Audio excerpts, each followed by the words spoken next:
हरे कृष्णा। आज पापांकुशा एकादशी है। आइए इसकी कथा और महत्व जानते हैं।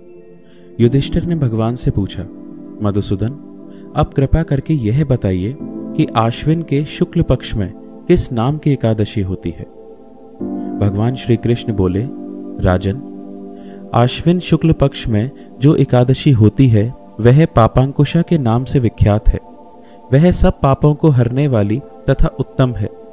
उस दिन संपूर्ण मनोरथ की प्राप्ति के लिए मनुष्यों को स्वर्ग और मोक्ष प्रदान करने वाली पद्मनाभम संघ के मुझ वासुदेव का पूजन करना चाहिए। जितेंद्रिय मुनि चिरकाल तक कठोर तपस्या करके जिस फल को प्राप्त करता है वह उस दिन भगवान गरुड़ध्वज को प्रणाम करने से मिल जाता है। पृथ्वी पर जितने तीर्थ और पवित्र देवालय हैं उन सब के सेवन का फल भगवान विष्णु के नाम कीर्तन मात्र से मनुष्य प्राप्त कर लेता है। जो भगवान जनार्दन की शरण में जाते हैं उन्हें कभी यमलोक की यातना नहीं भोगनी पड़ती। यदि अन्य कार्य के प्रसंग से भी मनुष्य एकमात्र एकादशी को उपवास कर ले तो उसे कभी यम यातना नहीं प्राप्त होती। जो पुरुष विष्णु भक्त होकर भगवान शिव की निंदा करता है वह भगवान विष्णु के लोक में स्थान नहीं पाता। उसे निश्चय ही नरक में गिरना पड़ता है।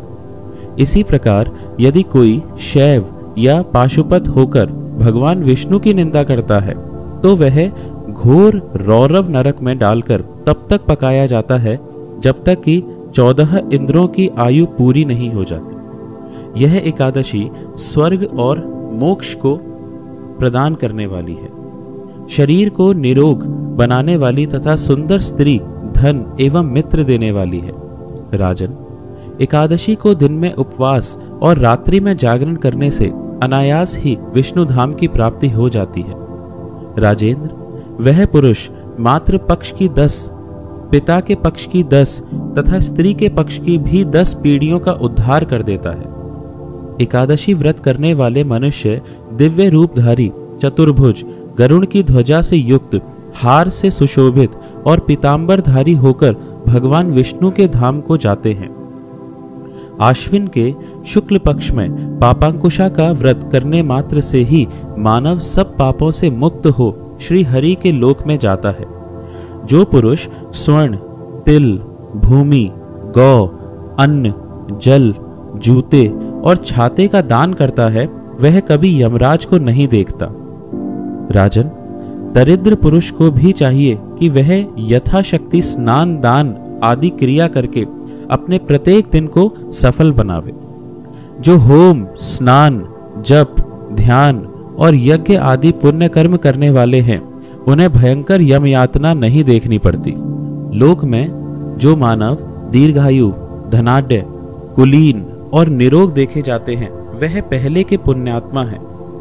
पुण्यकर्ता पुरुष ऐसे ही देखे जाते हैं। इस विषय में अधिक कहने से क्या लाभ। मनुष्य पाप से दुर्गति में पड़ते हैं और धर्म से स्वर्ग में जाते हैं। अब आओ इसकी मैं तुम्हें कथा सुनाऊं।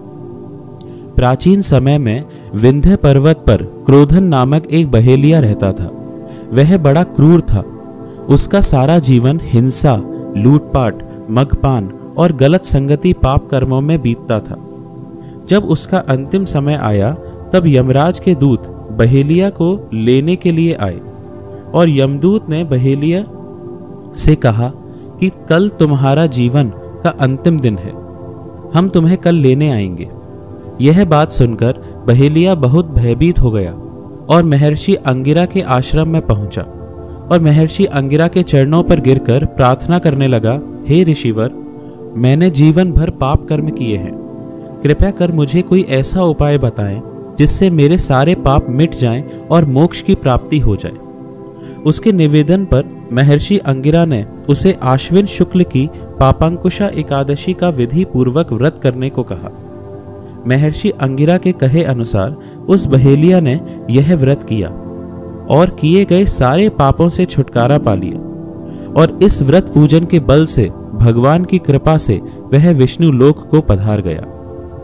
जब यमराज के यमदूत ने इस चमत्कार को देखा तो वह बहेलिया को बिना लिए ही यमलोक वापस लौट गए। हरे कृष्णा।